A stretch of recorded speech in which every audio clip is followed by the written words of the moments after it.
Je vous donne 100 000 € si cette vieille bagnole bat ma Ferrari. Un homme riche se moque d'une humble famille de mécaniciens devant tout le monde, mais ce qui va se passer dans les prochaines minutes changera sa vie et la leur à jamais. C'était un mardi après-midi tranquille à Lyon quand tout a basculé pour la famille Dubois. Le soleil filtrait à travers les fenêtres du garage, illuminant les particules de poussière qui dansaient dans l'air. Lucas travaillait sous une vieille fourgonnette, les mains souillées de cambouis, lorsqu'il entendit le vrombissement inimitable d'un moteur puissant s'approcher.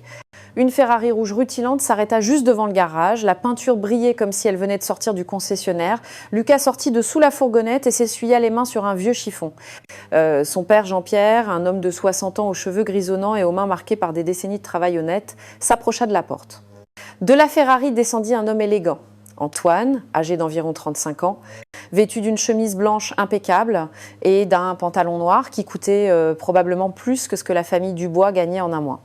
Ses yeux sombres scrutèrent le garage avec un mélange de supériorité et de mépris. « Enfin », dit Antoine d'un ton dédaigneux. Je viens chercher ma voiture. J'espère que vous avez fait du bon travail. Vu le temps que ça vous a pris, Jean-Pierre baissa les yeux, gardant le calme professionnel qui le caractérisait. « Monsieur de Villiers, votre voiture est prête. Nous avons changé l'huile et vérifié les freins. Comme demandé, tout est en parfait état. » Alors que Jean-Pierre allait chercher les clés, Antoine remarqua quelque chose qui attira son attention. À côté de la Ferrari, garée dans un coin du garage, se trouvait une vieille 2CV jaune. La peinture était passée par endroits. Il y avait de petites marques du temps sur la carrosserie, mais la voiture était propre et manifestement aimée. Antoine éclata de rire, un rire fort, cruel, qui remplit tout le garage. « Mais qu'est-ce que nous avons là ?» dit-il en s'approchant de la 2CV. « Ce pot de yaourt jaune est à vous ?» Lucas sentit le sang lui monter à la tête. Cette 2CV n'était pas juste une voiture, c'était le premier véhicule que son grand-père avait acheté en arrivant à Lyon il y a 50 ans, cherchant une vie meilleure pour sa famille. C'était le symbole de 3 générations de travail, de sacrifice et de dignité. « Oui, elle est à moi », répondit Lucas, la voix ferme, même s'il bouillait intérieurement. Antoine fit le tour de la 2CV, touchant la carrosserie du bout des doigts comme si c'était quelque chose de dégoûtant. « Vous roulez encore avec ce tas de ferraille, mon Dieu !» Au XXIe siècle, il se tourna vers ses amis qui étaient arrivés avec lui dans une autre voiture de luxe. « Regardez les gars, il y a encore des gens qui conduisent ces choses. » Ses amis rirent en prenant des photos avec leur téléphone coûteux. Jean-Pierre posa une main sur l'épaule de Lucas, un geste silencieux qui disait « Laisse tomber, ça n'en vaut pas la peine ». Mais Antoine n'avait pas fini. « Vous savez quoi ?» dit-il avec un sourire mauvais, « Faisons quelque chose d'amusant. Je vous donne 100 000 €. Oui, vous avez bien entendu, 100 000 €. Si cette vieille boîte de conserve jaune réussit à battre ma Ferrari dans une course… » Le silence tomba dans le garage. Les amis d'Antoine se regardèrent en souriant. C'était évidemment impossible. Une Ferrari contre une vieille 2CV, c'était comme mettre un lion contre une souris. « Allez, accepte », continua Antoine en haussant la voix. Ou peut-être que tu as peur, peut-être que tu sais déjà que ta guimbarde n'a aucune chance contre une vraie voiture. Jean-Pierre serra plus fort l'épaule de son fils. Il connaissait ce regard dans les yeux de Lucas. C'était le même regard qu'il avait vu chez le père de Lucas, son propre père, quand quelqu'un mettait en doute sa dignité. Lucas fit un pas en avant. Sa voix était calme et il y avait quelque chose de profond en elle, quelque chose qui venait de générations d'hommes qui avaient travaillé de leurs mains, qui connaissaient la vraie valeur des choses. « J'accepte », dit Lucas. Antoine rit encore plus fort. « Parfait. Samedi prochain, j'organise tout. Je veux des témoins. Je veux que tout le monde voit comment je vous humilie, toi et ton tas de ferraille jaune. » Il se tourna vers ses amis. « Les gars, préparez les caméras. Ça va être drôle. » Antoine prit les clés de sa voiture des mains de Jean-Pierre, monta dans la Ferrari et partit dans un vrombissement arrogant, ne laissant derrière lui que de la poussière et des rires qui s'éloignaient. Quand le silence revint dans le garage, Jean-Pierre regarda son fils. Il ne dit rien, mais ses yeux parlaient. Dans ce regard, il y avait 50 ans d'histoire, de sacrifices, de leçons apprises.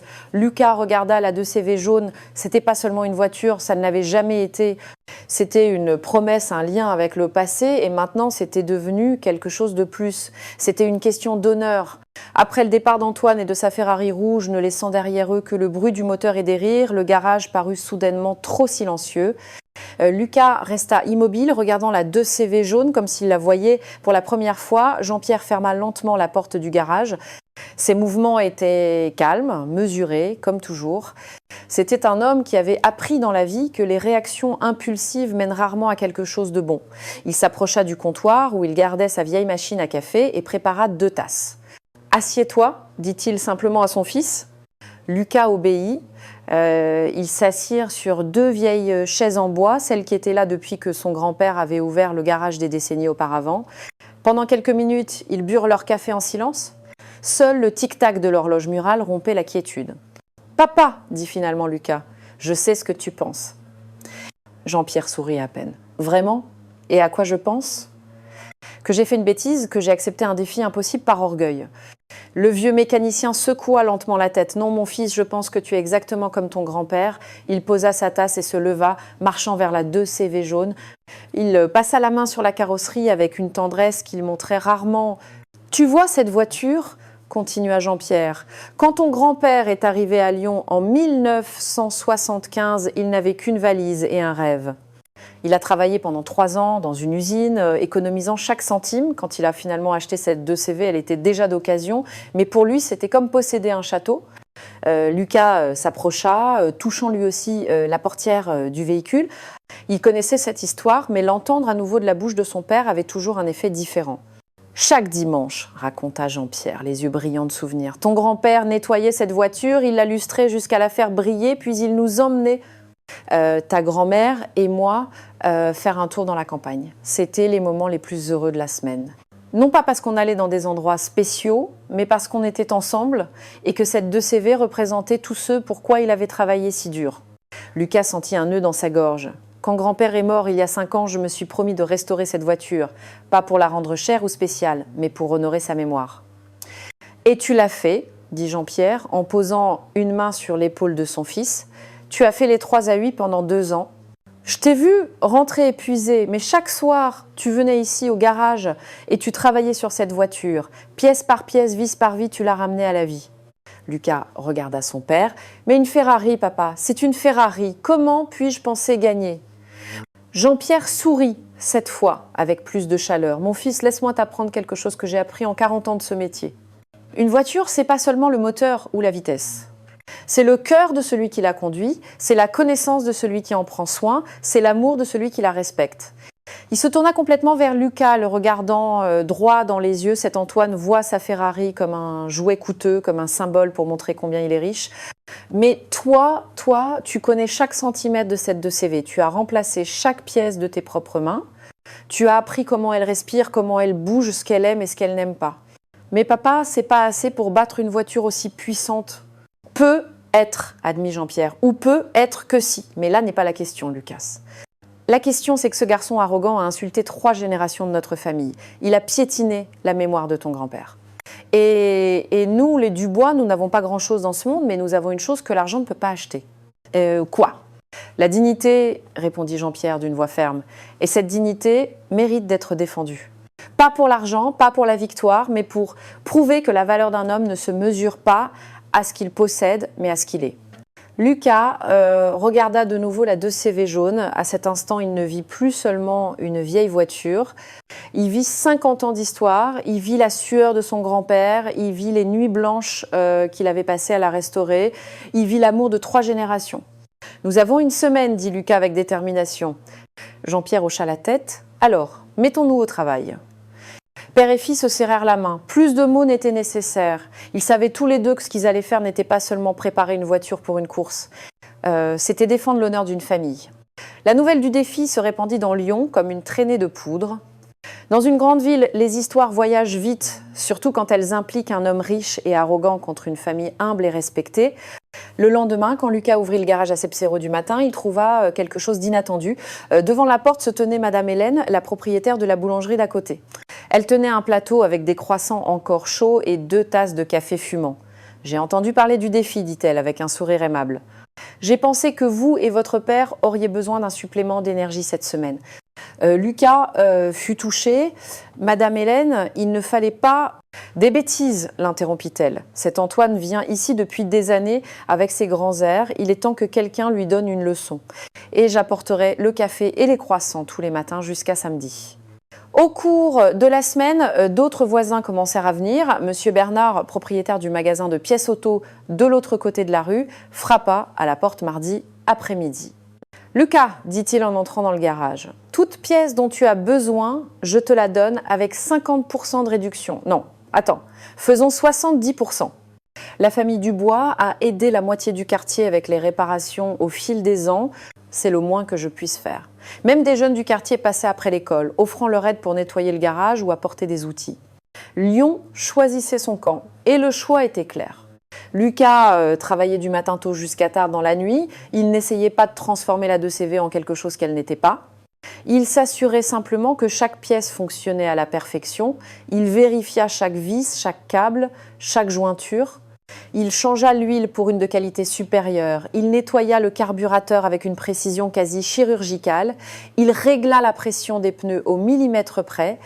Jean-Pierre observait son fils travailler avec une fierté silencieuse. Il reconnaissait chaque mouvement, chaque technique.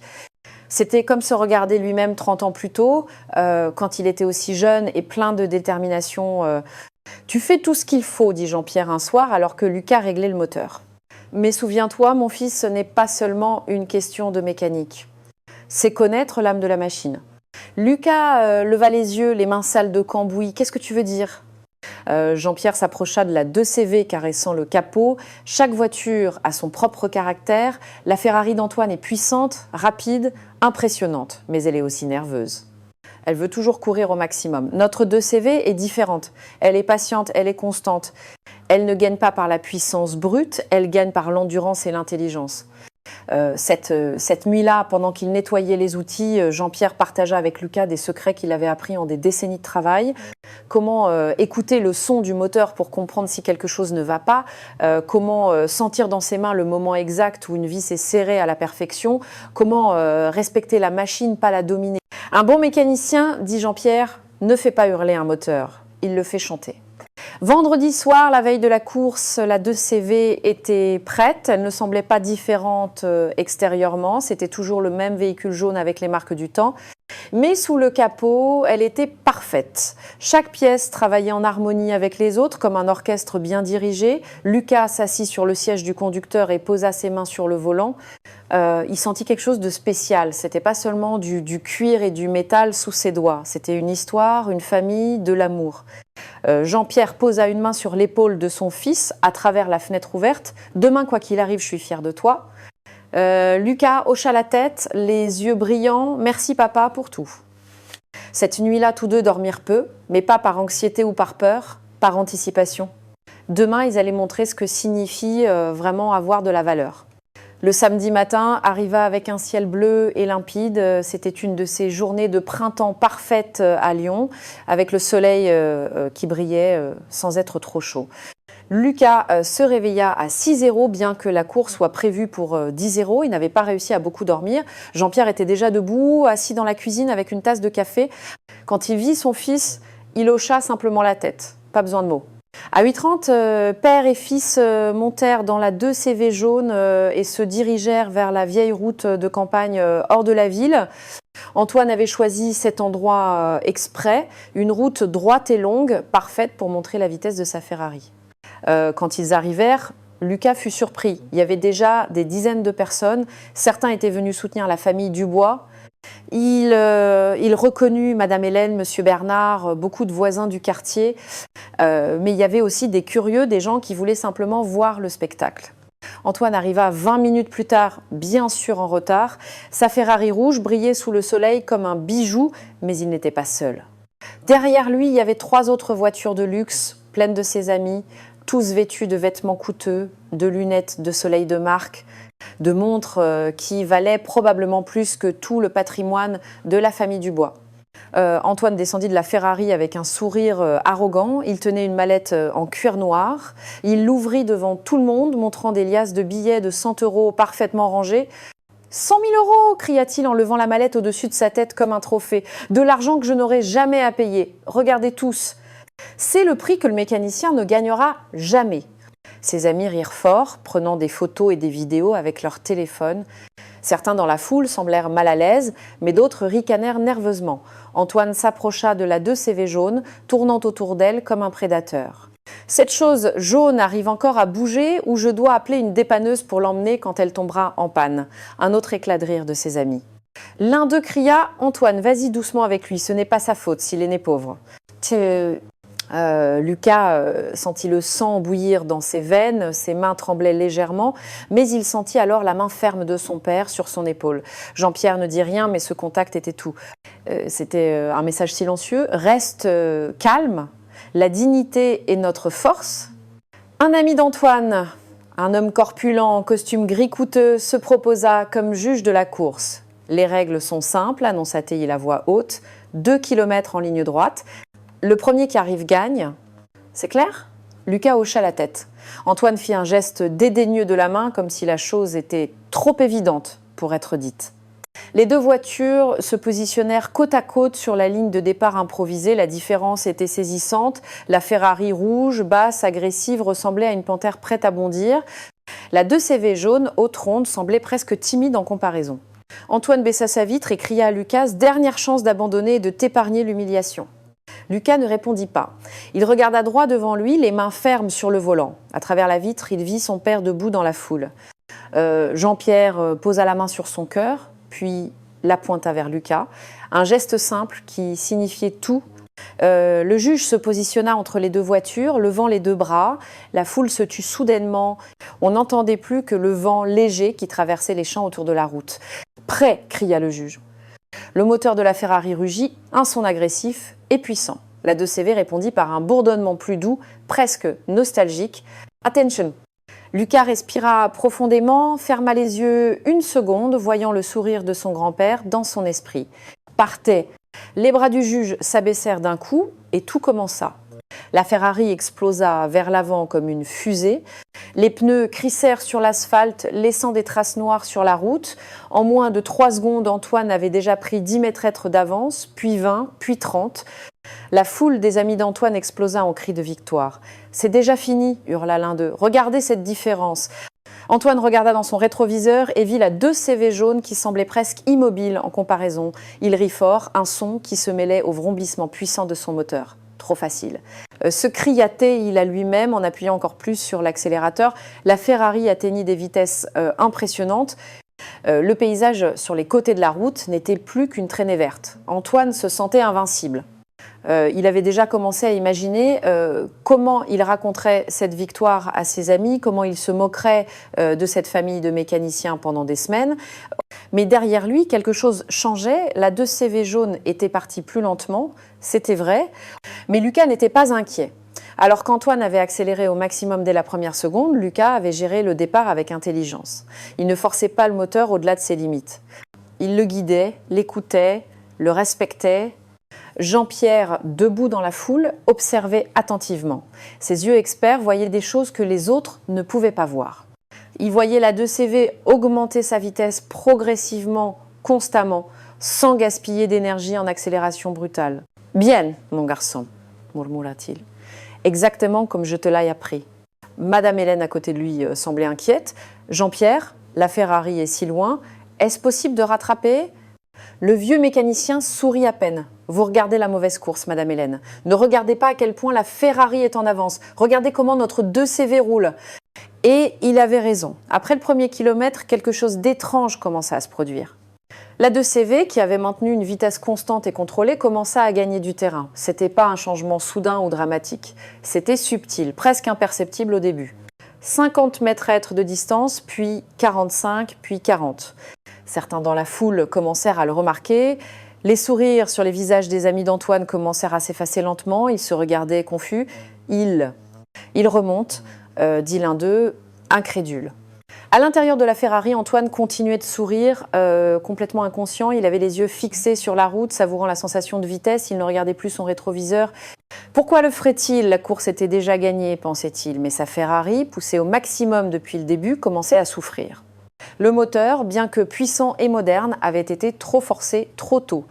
La température montait pas assez pour causer de graves problèmes, mais assez pour réduire légèrement les performances. La 2CV, au contraire, roulait dans sa zone de confort. Lucas la connaissait si bien qu'il savait exactement quand accélérer et quand maintenir. Chaque changement de vitesse était parfait. Chaque courbe de la route était anticipée. Il ne conduisait pas une voiture, il dansait avec elle. 35 mètres de distance, puis 30, puis 25. Jean-Pierre serra les poings. Son cœur battait fort. Pas de peur, mais de fierté.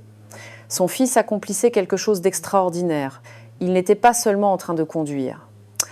Il appliquait chaque leçon, chaque conseil, chaque secret que 3 générations de mécaniciens du bois avaient accumulé. La foule était maintenant complètement silencieuse. Tous les yeux étaient fixés sur les 2 voitures. Même les amis d'Antoine avaient cessé de rire. L'impossible se produisait sous leurs yeux. 20 mètres, 15-10. C'est à ce moment-là qu'Antoine regarda enfin dans son rétroviseur et ce qu'il vit le glaça. La 2CV jaune n'était plus un point lointain. Elle était là, tout près, gagnant du terrain à chaque seconde. Son sourire disparut instantanément. « Non », murmura-t-il. « Non, non, ce n'est pas possible. » Il appuya encore plus fort sur l'accélérateur, mais la Ferrari avait déjà presque tout donné. La 2CV continuait de s'approcher, inexorable comme la marée montante. Il restait encore 500 mètres avant l'arrivée et la course était loin d'être terminée. Antoine sentit la panique monter dans sa poitrine. Sa respiration s'accéléra. Ses mains serrèrent le volant si fort que ses jointures blanchirent. Il regarda de nouveau le rétroviseur. La 2CV jaune était toujours plus proche. « Comment est-ce possible ?» se cria-t-il. « C'est juste une vieille voiture, juste un tas de ferraille. » Mais la réalité était juste sous ses yeux. Ce tas de ferraille était sur le point de le rattraper. Il enfonça l'accélérateur au plancher, mais la Ferrari avait déjà atteint ses limites. Le moteur hurlait, poussé au-delà de toute mesure raisonnable depuis le début de la course. À l'intérieur de la 2CV, Lucas était complètement concentré. Son visage était calme, presque serein. Il n'y avait pas de colère, pas de désir de vengeance. Il n'y avait qu'une pure concentration. Chaque fibre de son être était connectée à cette machine. Il sentait chaque vibration, chaque son, chaque mouvement. Il passa à une vitesse avec une précision parfaite. La 2CV répondit immédiatement comme si elle comprenait ce que son conducteur voulait. C'était plus que de la simple mécanique, c'était une symbiose, l'union entre l'homme et la machine, construite à travers des années de soins, de respect et d'amour. 8 mètres de distance, puis 6, puis 4. La foule sur la ligne de départ avait explosé en cris, Jean-Pierre avait les larmes aux yeux. Madame Hélène se couvrait la bouche avec ses mains, trop émue pour parler. Même ceux qui étaient venus pour rire de la famille Dubois encourageaient maintenant Lucas. « Allez !» criait Monsieur Bernard. « Alles Lutz !» Les amis d'Antoine étaient silencieux, avec des expressions de choc total sur leur visage. Quelqu'un tenait encore son téléphone, mais il avait arrêté de filmer. Ils étaient trop stupéfaits pour faire quoi que ce soit. Il restait 400 mètres jusqu'à l'arrivée. La 2CV était maintenant à la hauteur de la Ferrari. Pour la première fois de la course, Antoine vit Lucas à côté de lui. Leurs regards se croisèrent une seconde. Dans ce regard, Antoine vit quelque chose qui l'effraya plus que la défaite elle-même. Il ne vit ni haine ni triomphe dans les yeux de Lucas. Il ne vit qu'une détermination tranquille. Il vit un homme qui faisait exactement ce qu'il devait faire, un homme en paix avec lui-même. « Non !» hurla Antoine en appuyant encore plus fort sur l'accélérateur, même s'il savait déjà que cela ne servirait à rien. « Tu ne peux pas me battre, j'ai une Ferrari, j'ai une Ferrari !» Mais la valeur d'une voiture ne réside pas seulement dans son prix ou sa marque. Elle réside en celui qui la conduit, en celui qui la connaît, en celui qui la respecte. La 2CV commença à prendre le dessus. Centimètre par centimètre, elle dépassait la Ferrari. D'abord le capot avant, puis la portière, puis la voiture entière. 300 mètres de l'arrivée, la 2CV était un demi-mètre devant. 200 mètres, 1 mètre devant. 100 mètres, 2 mètres devant. Antoine regarda avec désespoir la 2CV jaune qui le précédait maintenant. Son monde s'effondrait. Lui, l'homme qui avait tout, l'homme qui riait des autres. L'homme qui pensait que l'argent pouvait tout acheter était sur le point de perdre contre un humble mécanicien et sa vieille voiture. Jean-Pierre, sur la ligne d'arrivée, avait les bras levés au ciel. Il ne criait pas, il ne hurlait pas, il souriait simplement, les larmes coulant sur ses joues ridées. 50 mètres. La 2CV était 3 mètres devant, 20 mètres. 4 mètres devant. Lucas pouvait voir la ligne d'arrivée, mais il ne pensait pas à la victoire. Il pensait à son grand-père. Il pensait à tous les dimanches passés à nettoyer cette voiture ensemble. Il pensait à tous les enseignements de son père. Il pensait à ce que signifiait être un Dubois. 10 mètres, 5 mètres. La ligne d'arrivée s'approchait rapidement, et puis la 2CV jaune la franchit en premier. 2 mètres devant la Ferrari rouge. Pendant un instant, il n'y eut qu'un silence absolu. Même le vent n'osait pas souffler. Tout le monde était trop choqué pour réagir. Il venait de voir l'impossible devenir réalité. Puis, comme une vague qui se brise sur le rivage, le chaos explosa. Des cris de joie remplirent l'air. La foule courut vers l'arrivée, sautant et s'embrassant. Madame Hélène pleurait ouvertement, riant et pleurant en même temps. Monsieur Bernard lança son chapeau en l'air. De parfaits inconnus s'étreignaient comme de vieux amis. « Il a gagné, criaient-ils tous. La 2CV a gagné. Lucas arrêta la voiture lentement, avec soin, comme si, même dans ce moment de triomphe, il voulait respecter le véhicule qui venait d'accomplir un miracle. Il coupa le moteur et resta assis quelques secondes, les mains encore sur le volant, respirant profondément. C'était vraiment arrivé, il avait gagné. Mais quand il descendit de la voiture, il ne sauta pas de joie, il ne courut pas, il ne fit pas de geste de victoire. Il marcha simplement vers la foule qui s'approchait. La première personne qu'il rejoignit fut son père. Jean-Pierre ouvrit les bras et Lucas s'y jeta. Les deux hommes s'étreignirent fort, en silence, pas besoin de mots. Dans cette étreinte, il y avait 3 générations d'histoires, de sacrifices d'amour. Il y avait le grand-père qui avait acheté cette 2CV 50 ans plus tôt. Il y avait le père qui avait tout appris à son fils. Il y avait le fils qui avait honoré ce lien. « Tu es tout comme lui », murmura Jean-Pierre à l'oreille de Lucas. « Ton grand-père serait si fier. » Les gens du quartier s'approchaient, voulant le féliciter, mais ils respectaient ce moment entre père et fils. Ils attendaient en souriant, les yeux brillants d'émotion. Plus loin, Antoine était encore assis dans sa Ferrari, les mains sur le volant, le regard vide. Il ne pouvait pas bouger, il ne pouvait pas penser.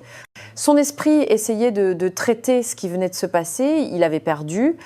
Lui, Antoine, l'homme qui avait toujours tout eu, qui avait toujours tout gagné, avait perdu contre un humble mécanicien et une vieille voiture. Ses amis s'approchèrent lentement de la Ferrari, mais ils ne savaient pas quoi dire. L'un d'eux frappa à la vitre. « Antoine, on doit y aller. » Mais Antoine ne répondit pas. Il ouvrit lentement la portière et descendit. Ses mouvements étaient raides, mécaniques. Il se dirigea vers le coffre et prit la mallette noire avec les 100 000 euros. La foule se tut progressivement en voyant Antoine s'approcher de Lucas. Tous les yeux étaient sur lui. Jean-Pierre se plaça instinctivement près de son fils, protecteur. Antoine s'arrêta devant Lucas. Son visage ne montrait plus d'arrogance, il n'y avait plus ce sourire supérieur. Il n'y avait que du vide et quelque chose qui ressemblait à de la honte. Il tendit la mallette vers Lucas, ses mains tremblaient légèrement. « Tu as gagné », dit-il d'une voix rauque, presque un murmure. Lucas regarda la mallette, puis son père. Jean-Pierre hocha légèrement la tête. Lucas prit l'argent, mais il ne sourit pas. Il n'y avait pas de triomphe dans ses yeux, seulement du sérieux, puis il fit quelque chose que personne n'attendait. Il ouvrit la mallette, compta soigneusement la moitié de l'argent et le rendit à Antoine. La foule murmura, surprise. Les amis d'Antoine se regardèrent, confus. « Je n'en garde que 50 000, dit Lucas d'une voix calme mais ferme. Garde le reste. » Antoine le regarda comme s'il avait parlé dans une langue étrangère. « Quoi ? Pourquoi ?» Lucas fit un pas en avant en regardant Antoine droit dans les yeux. « Parce que tu en as plus besoin que moi. » « Besoin ? Moi ?»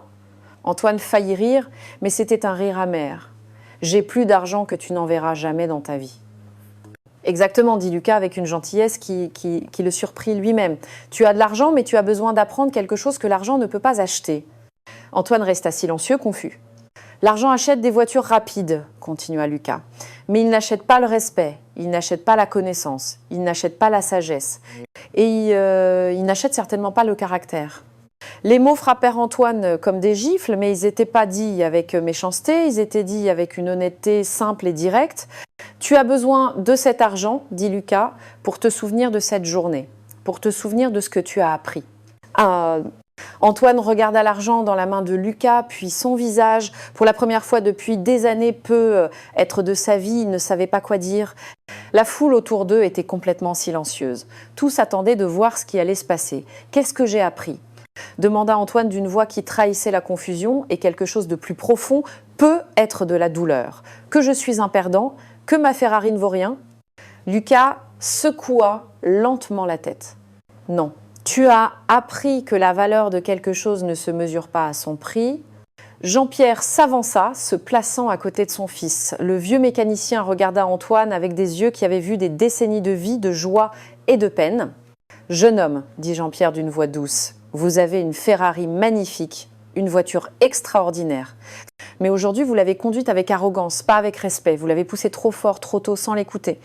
Et donc, elle a cédé quand vous en aviez le plus besoin. » Antoine baissa les yeux, les paroles du vieil homme le touchaient plus que n'importe quelle insulte. « Mon fils a gagné, continua Jean-Pierre, non pas parce que sa 2CV est meilleure que votre Ferrari. Il a gagné parce qu'il connaît sa voiture, il la respecte, il l'aime. Et cette voiture a répondu à cet amour. » Madame Hélène essuya ses larmes. Même certains amis d'Antoine semblaient touchés par ces mots. Antoine prit les 50 000 € de la main de Lucas, les regarda un long moment, puis regarda sa Ferrari, puis la 2CV jaune, puis de nouveau Lucas. « Tu m'as humilié, dit Antoine, mais sa voix n'avait plus de colère, seulement de la tristesse, devant tout le monde. « Non, répondit Lucas fermement, tu t'es humilié tout seul. Moi, j'ai seulement conduit ma voiture. » Les mots étaient simples, mais ils portaient un poids énorme de vérité. Antoine le savait, tout le monde le savait. Pendant des années, dit Antoine d'une voix qui tremblait légèrement, j'ai pensé qu'être riche signifiait être meilleur que les autres. J'ai acheté des choses chères en pensant qu'elles me donneraient de la valeur. J'ai regardé de haut des gens comme vous, pensant que j'étais supérieur. Il s'arrêta, respirant profondément, la foule écoutait en silence absolu. Mais aujourd'hui, continua-t-il, un mécanicien avec une vieille voiture m'a appris que j'avais complètement tort. Lucas vit quelque chose changer dans les yeux d'Antoine. C'était subtil, mais c'était réel. La carapace d'arrogance commençait à se fissurer. « Pardon, dit Antoine en regardant d'abord Lucas, puis Jean-Pierre. Je suis désolée pour la façon dont je vous ai traité, pour la façon dont j'ai parlé de votre voiture, de votre famille. C'était des excuses sincères, on le sentait dans sa voix. » Jean-Pierre hocha lentement la tête, les acceptant. « Les excuses sont faciles à dire, dit Jean-Pierre. Le plus difficile, c'est de vraiment changer. »« Je sais, répondit Antoine, et je veux changer. Je veux apprendre. » Il regarda la 2CV jaune avec de nouveaux yeux. Non plus avec mépris, mais avec quelque chose qui ressemblait à du respect. « Pourriez-vous m'apprendre, pas seulement sur la mécanique, mais sur tout ça, sur ce que signifie vraiment avoir de la valeur ?» Lucas et Jean-Pierre se regardèrent. Aucun des deux ne parla pendant un moment, puis Jean-Pierre posa une main sur l'épaule d'Antoine. C'était un geste simple, mais il signifiait l'acceptation. « Viens au garage lundi matin, dit le vieux mécanicien, à 7-0, apporte des vêtements de travail, pas ceux-là qui sont chers, et prépare-toi à prendre avec tes mains, pas seulement avec ta tête. » Antoine hocha la tête, et pour la première fois de la journée, il sourit. C'était pas le sourire arrogant d'avant. C'était différent, plus humain, plus vrai. La foule commença à applaudir, non pas pour la victoire de Lucas, mais pour quelque chose de plus grand. Pour la rédemption, pour la possibilité de changement, pour la preuve que même les personnes les plus perdues peuvent trouver leur chemin. Les amis d'Antoine s'approchèrent lentement. L'un d'eux, le plus jeune, regarda Lucas avec respect. « Je peux venir apprendre aussi ?» Lucas sourit. Tout le monde est le bienvenu. S'ils viennent pour apprendre, pas pour juger. Le soleil commençait à descendre à l'horizon, teintant le ciel d'orange et de rose. La journée se terminait, mais quelque chose de nouveau commençait. Quelque chose de bien plus important qu'une simple course. Les semaines qui suivirent cette course extraordinaire furent pleines de changements pour tout le monde. L'histoire s'était répandue non seulement à Lyon, mais dans toute la région. Le petit garage de la famille Dubois devint célèbre, non pas pour la victoire elle-même, mais pour la leçon d'humanité qu'il avait enseignée. Lucas utilisa les 50 000 € avec sagesse. Il n'acheta pas de choses luxueuses ou inutiles. Il investit dans le garage, de nouveaux outils, quelques équipements modernes, une couche de peinture fraîche sur les murs. Mais il conserva l'essence du lieu. Les vieilles photographies restèrent accrochées. Le comptoir en bois du grand-père resta à sa place. L'âme du garage ne changea pas. La 2CV jaune fut garée à une place spéciale, juste à l'entrée, non pas comme un trophée, mais comme un souvenir, un symbole de ce que l'amour, le respect et le travail acharné peuvent accomplir. Les clients qui entraient s'arrêtaient toujours pour la regarder et Jean-Pierre ou Lucas racontaient volontiers l'histoire. Mais le changement le plus surprenant ne concernait pas la famille Dubois, il concernait Antoine. Le lundi suivant la course, à 7h précise, Antoine se présenta au garage, pas avec sa Ferrari, pas avec des vêtements coûteux. Il arriva dans une voiture normale, vêtu d'un simple jean et d'un vieux t-shirt. Jean-Pierre le regarda depuis la porte, surpris mais content. « Tu es vraiment venu. » J'ai dit que je viendrais, répondit Antoine, et j'ai l'intention de tenir ma parole. Ce premier jour fut difficile pour Antoine. Ses mains, habituées uniquement à tenir des téléphones coûteux et des volants de luxe, peinaient avec les outils. Il se salit de cambouis dans les 10 premières minutes. Il se fit mal à un doigt en essayant de serrer un boulon. Mais il ne se plaignit pas. Il ne demanda pas à s'arrêter. Lucas l'observait d'abord sceptique, mais au fil des heures, il vit quelque chose de sincère dans l'effort d'Antoine. Il ne faisait pas semblant, il essayait vraiment d'apprendre. « Ce n'est pas facile, dit Antoine pendant la pause déjeuner en regardant ses mains sales et pleines d'ampoules, de faire ce travail. » Jean-Pierre lui tendit un sandwich que Madame Hélène avait apporté. La vraie vie n'est jamais facile, mais elle est honnête, et c'est ce qui la rend belle. Au fil des jours, Antoine continua de venir chaque matin à Sepsero. Certains de ses anciens amis l'appelaient en se moquant de lui. « Tu es devenu mécanicien maintenant, tu as perdu la tête !» Mais Antoine ne répondait plus à ses appels, il apprenait plus que la mécanique, il apprenait la valeur du travail honnête. Il apprenait l'humilité. Il apprenait que la vraie richesse ne réside pas dans ce que l'on possède, mais dans ce que l'on est. Un soir, après presque un mois, alors qu'il nettoyait les outils, Antoine regarda Lucas. « Je peux te demander quelque chose ?» « Bien sûr, répondit Lucas. Le jour de la course, quand tu m'as rendu la moitié de l'argent, pourquoi l'as-tu vraiment fait? Tu aurais pu tout garder. » Lucas s'arrêta, réfléchissant à sa réponse. « Mon père m'a toujours appris que la vengeance et l'humiliation ne construisent rien. Je voulais que tu apprennes, pas que tu souffres. Il y a une grande différence. » Antoine hocha lentement la tête, les yeux humides. « Merci de m'avoir donné une seconde chance. » Jean-Pierre, qui avait écouté en silence, s'approcha. « Tout le monde mérite une seconde chance. L'astuce, c'est de savoir bien l'utiliser. » Ce soir-là, quand ils fermèrent le garage, les trois hommes restèrent dehors quelques minutes à regarder le coucher du soleil. La Ferrari d'Antoine était garée loin. Maintenant, il venait avec une voiture simple et cela ne le dérangeait pas du tout. « Vous savez, dit Antoine en rompant le silence, j'ai vendu la Ferrari la semaine dernière. » Lucas le regarda, surpris. « Vraiment? Pourquoi ?» Antoine sourit. C'était un sourire différent de celui d'il y a un mois, plus sincère, plus en paix.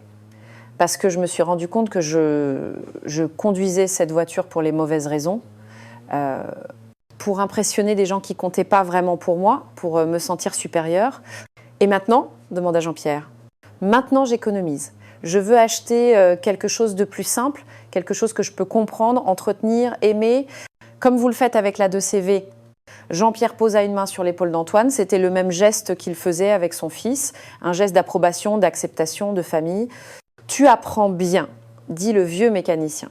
Et il apprenait vraiment. Antoine devenait une personne différente, pas pour un jour ou une semaine, mais profondément, véritablement. La course était terminée depuis des semaines, mais la vraie victoire se poursuivait chaque jour. 3 mois après cette course mémorable, le garage du bois avait un nouvel aspect, non pas parce qu'il était devenu luxueux ou moderne, mais parce qu'il était plein de vie, de rire, de gens qui venaient non seulement pour réparer leur voiture, mais pour apprendre, pour partager des histoires, pour faire partie de quelque chose de spécial.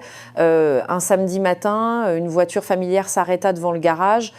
C'était la Ferrari rouge, mais ce n'était pas Antoine au volant. Un homme élégant, probablement le nouveau propriétaire, en descendit. Il regarda le garage avec curiosité. « C'est ici que c'est arrivé ?» demanda-t-il à la personne qui l'accompagnait. Jean-Pierre sortit, s'essuyant les mains sur un chiffon. « Je peux vous aider ?»« Je suis le nouveau propriétaire de cette Ferrari, » dit l'homme. « On m'a raconté une histoire incroyable sur une course qui a eu lieu ici. Est-ce que c'est vrai ?» Jean-Pierre sourit. « Chaque mot. » À ce moment, Antoine arriva pour sa journée de travail. Quand il vit son ancienne Ferrari, il s'arrêta un instant. Mais il n'y avait pas de regret dans ses yeux, seulement de la paix. « Antoine !» appela Lucas de l'intérieur. « On a un moteur difficile ici. J'ai besoin de ton aide. » Antoine sourit et se dirigea vers le garage. Le nouveau propriétaire de la Ferrari le regarda, confus. « Vous êtes l'Antoine de l'histoire. »« Je l'étais, » répondit simplement Antoine. Maintenant, je suis juste quelqu'un qui apprend ce que signifie vraiment vivre. La 2CV jaune était toujours là, à l'entrée du garage. Les enfants du quartier venaient parfois la regarder et Jean-Pierre leur racontait l'histoire. Pas pour se vanter, mais pour leur apprendre que la vraie valeur ne réside pas dans les apparences. Ce soir-là, quand ils fermèrent le garage, Jean-Pierre, Lucas et Antoine restèrent un moment ensemble. Le vieux mécanicien regarda son fils et le jeune homme qui était devenu presque comme un second fils. « Papa, » dit Lucas. « Tu penses que grand-père serait fier ?»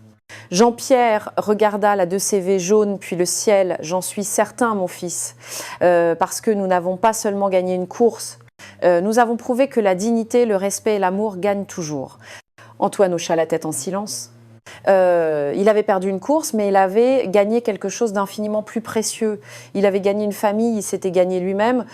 Le soleil se couchait sur Lyon, teintant le ciel de rouge et d'or, et dans ce petit garage, 3 hommes avaient prouvé que les vrais miracles ne se produisent pas seulement dans les histoires, ils se produisent lorsque nous choisissons d'être meilleurs, lorsque nous choisissons l'amour au lieu de l'arrogance, lorsque nous choisissons l'humanité au lieu de l'argent. C'était la vraie victoire, et cette victoire durait pour toujours. Le paragraphe final de l'original, qui est un appel à l'action pour les spectateurs, a été omis pour rester fidèle au récit lui-même.